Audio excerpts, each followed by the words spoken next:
अरबों की विरासत से अनजान एक लड़का अपनी ही कंपनी के आगे 20 सालों तक ठेला लगाकर केक बेचता रहा। पर एक दिन कंपनी की सीईओ जैसे ही उस केक का एक बाइट लेती है, उसे टेस्ट जाना पहचाना लगता है। वो देखती है कि उस केक में अश्वगंधा मिला हुआ था, ठीक वैसा ही जैसे 20 साल पहले खोया हुआ उसका बेटा बनाता था। वो तुरंत उस स्टॉल पर वापस गई। उसी वक्त माया को 20 साल पहले का वो पल याद आया जब जानलेवा बीमारी के कारण उसके पास सिर्फ कुछ ही दिन बचे थे। पति के छोड़ने के बाद उसका बेटा देव ही उसके लिए सब कुछ था। वो चाहती थी कि उसके पिता यानी कि देव के नाना उसे अपना लें। पर जब माया ने उन्हें फोन किया, तुम्हारा दिमाग खराब हो गया था। वो नाजायज बच्चा हमारे परिवार के लिए कलंक है। अगर तुम उस बच्चे को भूल जाती हो ना, तो मैं तुम्हें अपनी बेटी स्वीकार कर लूंगा और तुम्हारे इलाज के लिए देश का सबसे बड़ा डॉक्टर लेके आऊंगा। पापा, मैं ऐसा कभी नहीं करूंगी। तेरा बेटा ही मेरी दुनिया है, मैं उसे कभी नहीं छोड़ सकती, भले ही मेरी जान चली जाए।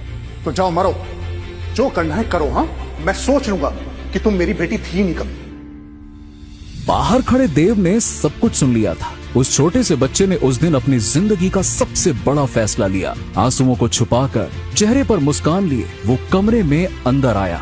वो अपनी माँ माया के लिए बनाया गया केक और महीनों पॉकेट मनी बचाकर अपनी माँ के लिए खरीदे गए गिफ्ट देखकर माया की आंखों में आंसू आ गए। देव अपनी माँ को समझाने लगा कि केक में मिले अश्वगंधा के पत्तों से उसका दर्द जरूर कम होगा और अश्वगंधा की कड़वाहट भी उसे महसूस नहीं होगी। अपनी माँ के पास देव तब तक बैठा रहा जब तक वो केक खाकर सो नहीं गई। फिर वो चुपचाप माया का फोन लेकर कमरे के बाहर आ गया और पहली बार अपने नाना को कॉल किया। जब माया नींद से जागी तो उसे वो चिट्ठी मिली जिसे देव जाने से पहले छोड़ गया था। डियर माँ, सॉरी बट मैं आपको बिना गुड बाय बोले जा रहा हूँ। मैं चाहता था कि आप हमेशा मेरे पास रहो, पर मैं आपको इस हालत में नहीं देख पा रहा हूँ। नाना जी ने मुझे प्रॉमिस किया है कि अगर मैं चला जाऊँ तो वो आपका ट्रीटमेंट वर्ल्ड के बेस्ट डॉक्टर से कराएंगे और आपको ठीक होना ही है माँ।